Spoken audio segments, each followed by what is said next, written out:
अस्सलाम वालेकुम व्यूअर्स, कैसे हैं आप लोग। उम्मीद करता हूँ आप सब खैरियत से होंगे। तो व्यूअर्स, जैसे अभी आप देख रहे हैं कि एनएमडी कैट बायोलॉजी का जो चैप्टर नंबर 3 है वो हमारा स्टार्ट होने जा रहा है और उसका टॉपिक 1 जो है उसमें से कुछ पॉइंट्स हम आज डिस्कस करेंगे और कुछ जो है वो नेक्स्ट कमिंग लेक्चर जो है उसमें हम डिस्कस करेंगे।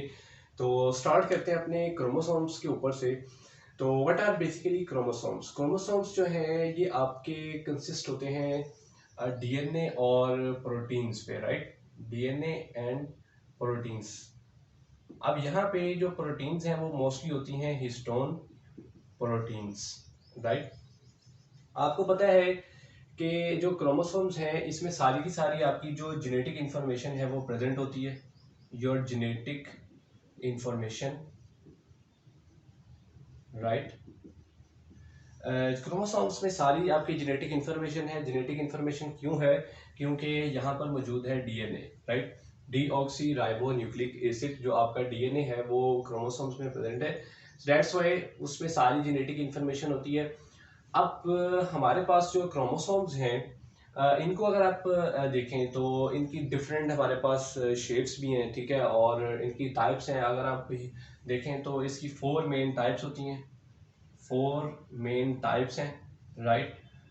जो अगर मैं मेंशन करूं तो सबसे पहले है आपके पास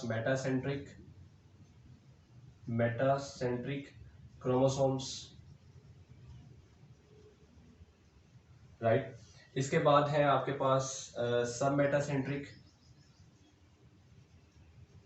मेटासेंट्रिक क्रोमोसोम्स, और थर्ड पे है आपके पास एक्रोसेंट्रिक क्रोमोसोम्स, और फोर्थ पे है टीलोसेंट्रिक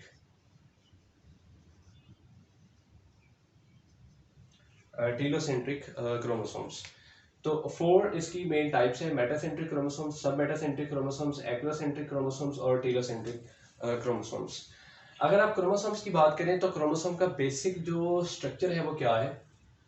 आपके पास जो क्रोमोसोम है, अगर मैं उसको यूं ड्रा करूं कि ये आपके पास जी क्रोमोसोम है फॉर एग्जांपल, तो यहां पर अगर आप देखें तो ये जो रीजन है, ये वाला रीजन, ये वाला, इस सेंट्रल रीजन को हम कहते हैं कि ये क्या है आपका सेंट्रोमियर, योर सेंट्रोमियर, राइट। और इस रीजन को ये हमारे पास होते हैं sister chromatids, sister chromatids, right. 2 sister chromatids होंगे, एक आपका क्रोमोसोम बनेगा। इसके बाद जो ये वाला पोर्शन होता है, ये वाला पोर्शन, इसको हम कहते हैं, this portion is known as telomere, clear. तो ये आपने 3 इसकी डिवीजन देखनी कि अगर आपके पास एक होमोलोगस क्रोमोसोम का पेयर है तो उसमें आपके पास ये सिस्टर क्रोमेटिड्स, ये आपके पास सेंट्रल पोर्शन सेंट्रोमियर, और ये जो टिप है उसकी वो आपकी क्या होगी, टेलोमियर होगी। 4 टाइप्स हैं, ठीक है। और अब यहाँ पर आपने जो 4 टाइप्स हैं ये किस किस तरीके से बनती हैं। ये 4 टाइप्स जो हैं ये हम बनाते हैं according to the position of centromere, कि सेंट्रोमियर जो है वो क्रोमोसोम के अंदर किस पोजीशन पे है। तो हम फिर डिसाइड करते हैं कि वो मेटासेंट्रिक है, सब मेटासेंट्रिक है, एक्रोसेंट्रिक है या टेलोसेंट्रिक है। लाइक फॉर एग्जांपल अगर मैं बात करूं कि सबसे पहले मेटासेंट्रिक क्रोमोसोम। अब जो मेटासेंट्रिक क्रोमोसोम है बेसिकली इसके अंदर जो सेंट्रोमियर होता है वो बिल्कुल आपका, अगर मैं ये करूं तो यहां पर अगर आप देखें तो सेंट्रोमियर बिल्कुल आपका सेंटर में होगा। तो अगर तो दोनों क्रोमैटिड्स के दरमियान जो सेंट्रोमियर है आपका क्रोमोसोम के अंदर जो सेंट्रोमियर है वो बिल्कुल सेंटर में हो, यानी कि देखेंगे आप बिल्कुल सेंटर में, राइट। तो सेंटर में होने की वजह से हम इसको कहते हैं कि जो आपका क्रोमोसोम है वो इक्वली टू हाफ्स में डिवाइड हो गया। तो इस पोजीशन को हम नाम देते हैं कि ये जो पोजीशन है ये कौन सी है, मेटासेंट्रिक क्रोमोसोम है, क्लियर। और जो मेटासेंट्रिक क्रोमोसोम होता है ह्यूमंस के अंदर वो क्रोमोसोम नंबर 1 एंड 3 ये आपके होते हैं मेटासेंट्रिक क्रोमोसोम्स, राइट। इसके बाद जब मूव करते हैं सब मेटासेंट्रिक क्रोमोसोम्स पे, तो सब मेटासेंट्रिक क्रोमोसोम्स जो हैं उनमें क्या होता है कि आपके पास जो सेंट्रोमियर है उसकी जो पोजीशन है थोड़ी सी वो अवे हो जाती है, राइट, इस तरह से थोड़ी सी वो अवे हो गई सेंट्रोमियर की पोजीशन जो है, और आपने देखा कि इसमें थोड़ा सा जो है वो चेंज आ गया इनकी लेंथ में। तो जब इनकी लेंथ में चेंज आ गया तो अब सेंट्रोमियर जो है वो सेंटर में नहीं है, वो थोड़ा सा फार पार्ट चला गया, ऑफ साइड पे हो गया है। तो इस पोजीशन को हम क्या कहते हैं कि ये आपके पास जो पोजीशन है ये आपकी है सब मेटासेंट्रिक।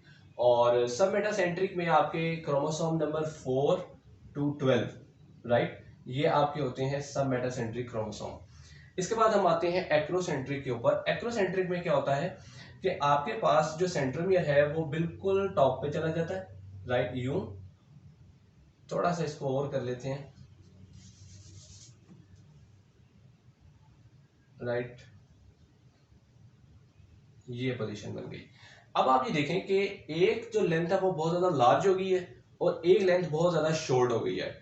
तो इस तरह की जो पोजीशन होती है, इस तरह की जो शेप होती है क्रोमोसोम की, उसको हम कहते हैं कि ये क्या है, एक्रोसेंट्रिक है। और एक्रोसेंट्रिक क्रोमोसोम जो है इसमें क्रोमोसोम नंबर 13, 15, 15, 21 और 22, राइट, ये आपके जो क्रोमोसोम होते हैं, क्रोमोसोम नंबर 13, 15, 21 एंड 22, ये आपके कौन से होते हैं, एक्रोसेंट्रिक क्रोमोसोम्स होते हैं। टेलोसेंट्रिक क्रोमोसोम्स में क्या होता है कि जो क्रोमोसोम में जो सेंट्रोमियर होता है वो बिल्कुल ही टिप पे चला जाता है, राइट, ये पोजीशन हो जाती है, तो वो बिल्कुल टिप पे आ जाता है। तो बिल्कुल टिप पे आने की वजह से उसको हम कहते हैं कि ये क्या है, ये टेलोसेंट्रिक क्रोमोसोम है। लाइक जैसे आपको बताया था कि जो टेलोमियर पोजीशन होती है वो क्या होती है कि अगर आपके पास ये क्रोमोसोम है तो इसका ये पोजीशन जो होगी ये क्या होगी, ये टेलोमियर होगी, राइट। तो जब आपका सेंट्रोमियर इस पोजीशन पे आ जाए तो इस पोजीशन पे आने की वजह से हम उसे कहते हैं कि ये क्या है, ये टेलोसेंट्रिक हो गया। और ह्यूमंस के अंदर बेसिकली ये पोजीशन जो है वो क्रोमोसोम की या टेलोसेंट्रिक क्रोमोसोम जो है वो एग्जिस्ट नहीं करते। तो ह्यूमंस के अंदर मोस्टली जो कैटेगरीज एग्जिस्ट करती हैं वो मेटासेंट्रिक हैं, सब मेटासेंट्रिक हैं, एक्रोसेंट्रिक हैं। जबकि टेलोसेंट्रिक में जो सेंट्रोमियर है वो अपनी पोजीशन बहुत ज्यादा जो है वो टिप पे ले जाता है। सो दैट्स व्हाई उसमें थोड़ा से रिकॉग्निशन में जो है वो प्रॉब्लम्स आती हैं। तो ये पॉइंट्स आपने यहाँ पर जो है वो याद रखने हैं। इसके बाद फर्दर थोड़ा सा और आगे मूव करें तो हमें पता चलता है कि हमारे पास कुछ प्रोटीन्स हैं डीएनए के अंदर। अब वो प्रोटीन्स कौन सी हैं उनको थोड़ा सा स्टडी करते हैं। अब अगर आप प्रोटीन्स की बात करें तो प्रोटीन्स जो हैं क्रोमोसोम्स की, वो सारी की सारी हैं हिस्टोन प्रोटीन्स, राइट। अब हिस्टोन प्रोटीन्स की खास बात क्या है, हिस्टोन प्रोटीन्स की खास बात ये है कि these proteins are basic in nature. ये प्रोटीन्स हैं ये बेसिक होती हैं नेचर में। क्यों बेसिक होती हैं, क्योंकि इनके अंदर लाइसिन लाइसिन और साथ आर्जिनिन, राइट, इसकी जो कंपोजिशन है वो ज्यादा होती है इन अमीनो एसिड्स की।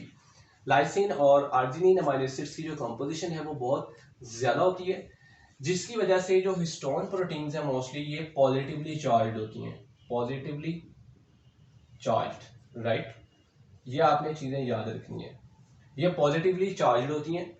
हिस्टोन प्रोटीन्स जो है अगर आप इनकी टाइप्स देखें तो टाइप्स इनमें कौन कौन सी हैं, H1 है, H2 है। H2 की दो कैटेगरीज होती हैं, H2A, H2B, H3, H4 and H5, right, these are histone proteins, clear. अब इसमें डिस्ट्रीब्यूशन होती है, इसमें डिस्ट्रीब्यूशन कैसे होती है कि H1 और इसके साथ H5 ये लिंकर हिस्टोन्स हैं, linker histones, these are linker histones, right. इसके अलावा आपकी H2A और H2B ये होती हैं डाइमर्स, ये होती हैं कि डाइमर्स की फॉर्म में। इसके अलावा जैसे H3 है, H4 है, क्लियर, ये जो होती हैं ये आपके होती हैं टेट्रामर्स, टेट्रामर्स, राइट। और ये दोनों कैटेगरी मिलके आपके बनाती हैं कोर हिस्टोन्स, इन्हें कहते हैं कोर हिस्टोन्स। तो ये हो गई हिस्टोन प्रोटीन्स की डिस्ट्रीब्यूशन। तो इसमें ये पॉइंट्स बड़े इंपॉर्टेंट है, ये आपने याद रखने हैं कि ये बेसिक होती है नेचर में। क्यों बेसिक होती है, क्योंकि इनमें लाइसिन और आर्जिनिन की अमाउंट ज्यादा होती है, पॉजिटिवली चार्ज्ड है। कौन कौन सी टाइप्स हैं, लिंकर कौन सी हैं, डाइमर कौन सी हैं, इसमें टेट्रामर्स कौन सी हैं, और इनको कलेक्टिवली कोर हिस्टोन्स भी कहते हैं। अब ये जो हिस्टोन प्रोटीन है जिसमें कोर हिस्टोन्स हैं, ये कोर हिस्टोन प्रोटीन्स जो हैं ये जब आपस में मिलती हैं तो ये एक ऑक्टामर बनाती हैं, ऑक्टामर, ठीक है। अब ये ऑक्टामर जो बनता है हमारे पास, उसको हमने डिस्कस करना है। यहाँ पर हमारे पास एक टर्म यूज होती है जिसे हम कहते हैं beads on a string, beads on a string, right. तो इसमें क्या होता है कि आपके पास जो 8 हिस्टोन प्रोटीन्स हैं, कौन सी वाली, जिसमें आपके पास H2, H2B, H3 and H4, right. ये 4 प्रोटीन्स जो हैं इनके पेयर होते हैं, और इस तरह अगर मैं डिस्ट्रीब्यूशन कर दूं तो ये आपके पास, मैं कह देता हूं कि H2A है, ये आपके पास H2B है, ये आपके पास H3 है, ये आपके पास H4 है, क्लियर। तो इसके ऊपर जो होगा क्या करेगा कि डीएनए जो है वो यूं वाउंड हो जाएगा, राइट। अब हर इस तरह से जब डीएनए इसके ऊपर वाउंड हो जाएगा, क्लियर, तो हुआ क्या कि हिस्टोन प्रोटीन्स के ऊपर डीएनए की बाइंडिंग होगी, ठीक है, डीएनए बाउंड कर गया। तो इस स्ट्रक्चर को फिर हम नाम देते हैं, ये क्या बन गया आपका, न्यूक्लियोसोम। तो एक जो न्यूक्लियोसोम जो होता है बेसिकली, इसकी हमारे पास जो लेंथ होती है इसमें डीएनए की, वो तकरीबन होती है 146 बेस पेयर्स की, ठीक है। ये आपने याद रखनी है चीज कि जो न्यूक्लियोसोम है उसमें जो आपके जो डीएनए की जो लेंथ आ रही है वो कितनी आ रही है, वो आ रही है 146 बेस पेयर्स। इसके अलावा थोड़ा सा और अब आगे मूव करें तो हिस्टोन प्रोटीन्स के कुछ इंपॉर्टेंट फंक्शंस भी हैं। वो इंपॉर्टेंट फंक्शंस कौन से हैं उसको हम डिस्कस करते हैं।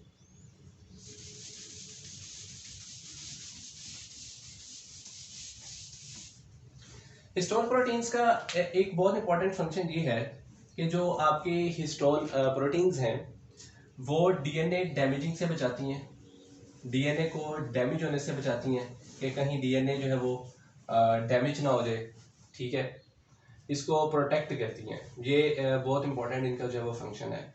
इसके अलावा हिस्टोन प्रोटीन्स जो है इनमें मॉडिफिकेशन जो है वो भी एग्जिस्ट होती करती है, मॉडिफिकेशन, ठीक है।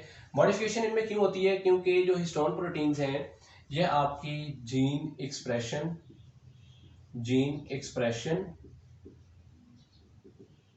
और जीन रेगुलेशन जो है उसमें भी इन्वॉल्व है, ठीक है। तो हिस्टोन प्रोटीन्स जीन एक्सप्रेशन और जीन रेगुलेशन में इन्वॉल्व है, दैट्स वाई इनकी मॉडिफिकेशन जो है वो भी होती है। और मॉडिफिकेशन इनकी दो तरह से होती है, या तो इनमें होती है मिथाइलेशन, मिथाइलेशन जो है ये लाइसिन की भी हो सकती है, और साथ ही साथ आर्जिनिन जो है उसकी भी हो सकती है।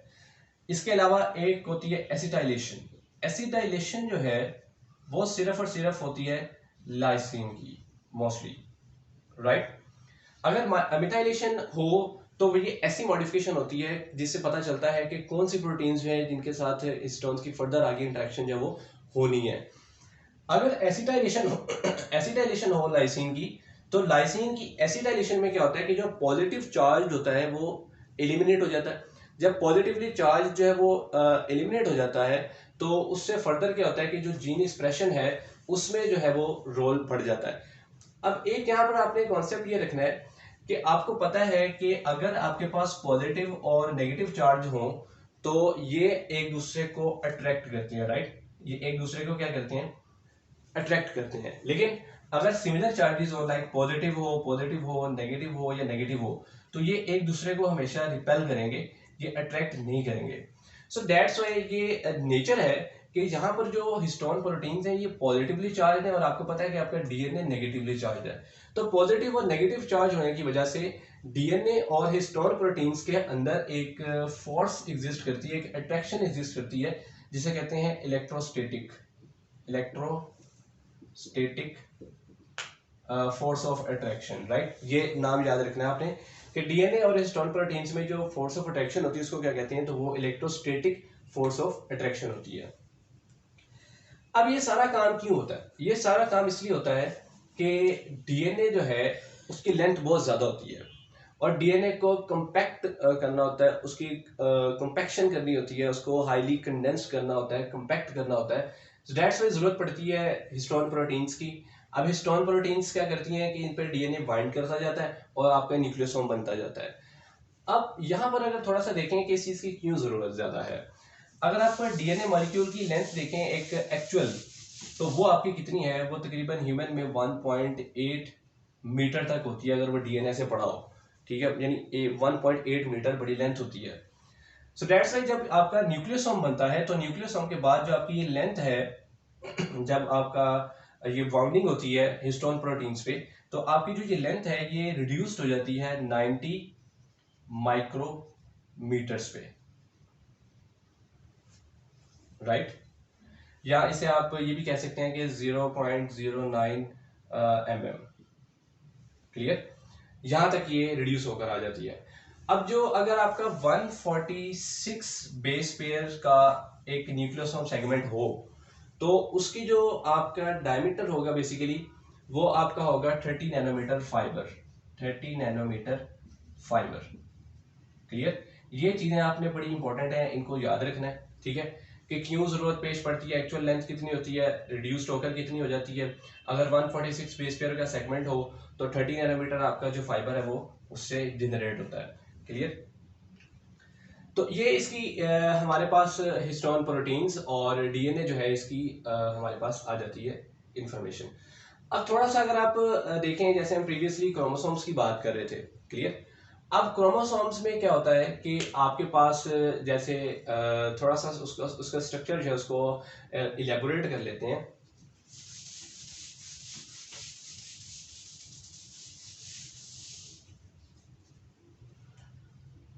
अगर मैं क्रोमोसोम के जो स्ट्रक्चर है उसको थोड़ा सा इलेबोरेट करूं तो मुझे ये पता चलता है लाइक दिस वन। अब यहां पर मेरे पास ये हैं chromatids, these are chromatids, right? अब आपके पास यूं हो जैसे ये क्रोमैटिड्स हैं आपके सिस्टर क्रोमैटिड्स, क्योंकि वो होमोलोगस क्रोमोसोम्स के हैं, क्लियर? अब सिस्टर क्रोमैटिड्स हैं आपके पास, जब ये आगे डिवाइड करेंगे तो इनकी डिवीजन से आगे जो बनेंगे आपके पास क्रोमोसोम्स वो होंगे आपके डॉटर क्रोमोसोम्स, क्लियर? यानी जब भी सेल डिवीजन होती है तो क्रोमैटिड्स आपके सेपरेट आउट होते हैं, जब ये सेपरेट होते हैं, ठीक है, तो उससे आगे आपके जो बनते हैं वो आपके बनते हैं डॉटर क्रोमोसोम्स, क्योंकि आपका जो डीएनए है वो क्रोमोसोम है वो आपके इस पोजीशन में होता है, आपका पेयर्ड फॉर्म में होता है ना, होमोलोगस पेयर ऑफ क्रोमोसोम। तो ये आपके सिस्टर क्रोमैटिड्स हैं। जब सेल डिवीजन होगी तो सेल डिवीजन में आपके पास जो क्रोमैटिड्स हैं सिस्टर क्रोमैटिड्स सेपरेट हो जाएंगी। देन फर्दर आगे जो फॉर्मेशन होगी वो फॉर्मेशन जो होगी उसके बाद जो चीज बनेगी वो आपके होंगे डॉटर क्रोमोसोम्स, राइट? तो डॉटर क्रोमोसोम्स आपके बेसिकली बनेंगे सिस्टर क्रोमैटिड्स के बाद।